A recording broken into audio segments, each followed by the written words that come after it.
It was a rainy morning when the first call came in. A body had been found near the riverbank, half hidden among reeds and mud. Its clothes soaked through and sticking to pale, stiff skin. The identity seemed clear at first glance.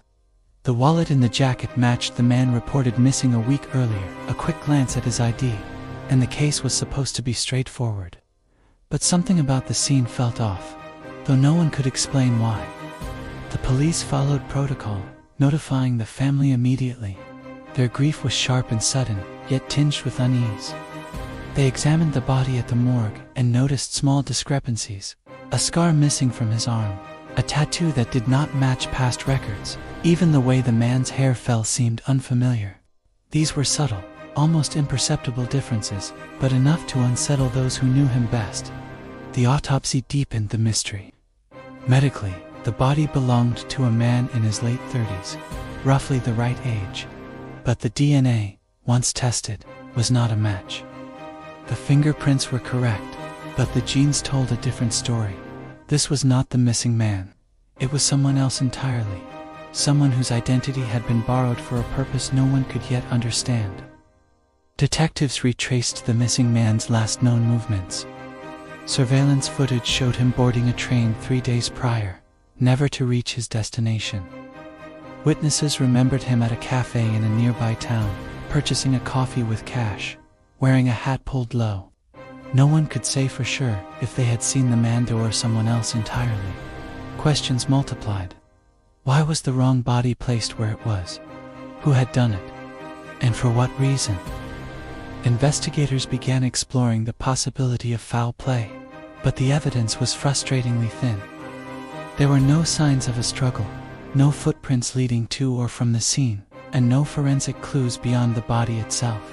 It was as if the corpse had appeared, chosen deliberately, and no one had been present to witness its placement. The family of the missing man refused to accept the official reports. They began digging into his life, uncovering a series of unexplained moves, bank withdrawals, and phone numbers that led nowhere. The man had been preparing to vanish, or perhaps someone had been planning it for him. Each clue led to more questions than answers. Then came sightings.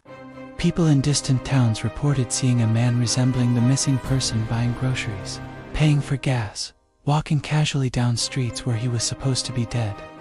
Each sighting carried the same chilling implication. The real man was alive, and someone else had been buried in his place. The wrong body had changed everything. It forced authorities to admit that identification based on superficial evidence, wallets, clothing, documents was not enough.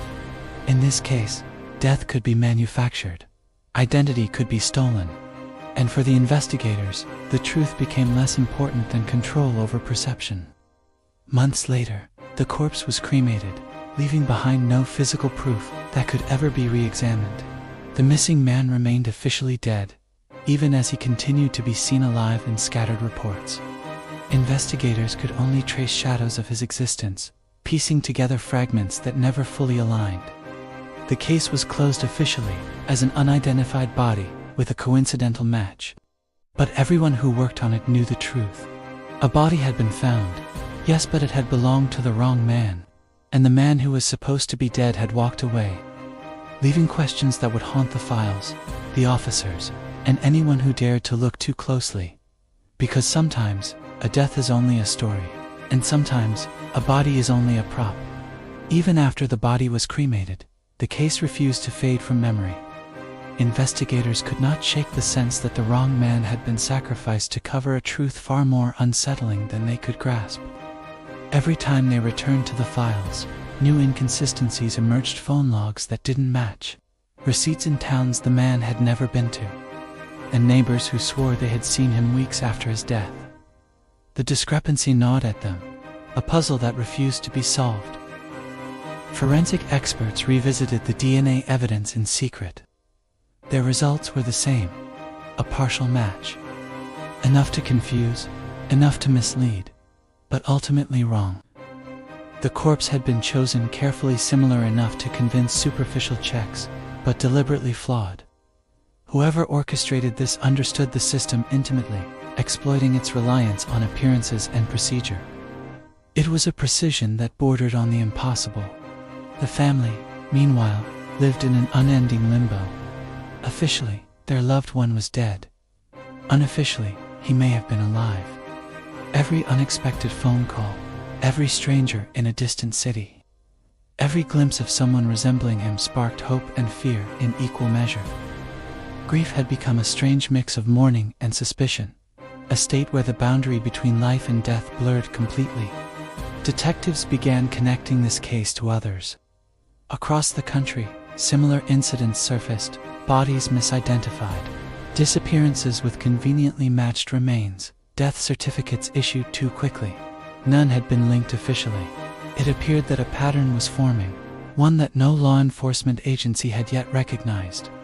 The implications were chilling. What if identity could be manipulated at will, leaving the living to vanish unnoticed while the dead were recycled as evidence? Even the city itself seemed to carry the weight of the mystery. Officers reported unusual occurrences around the original discovery site. Faint footsteps at night, shadows moving in abandoned warehouses, and fleeting figures glimpsed from the corner of the eye.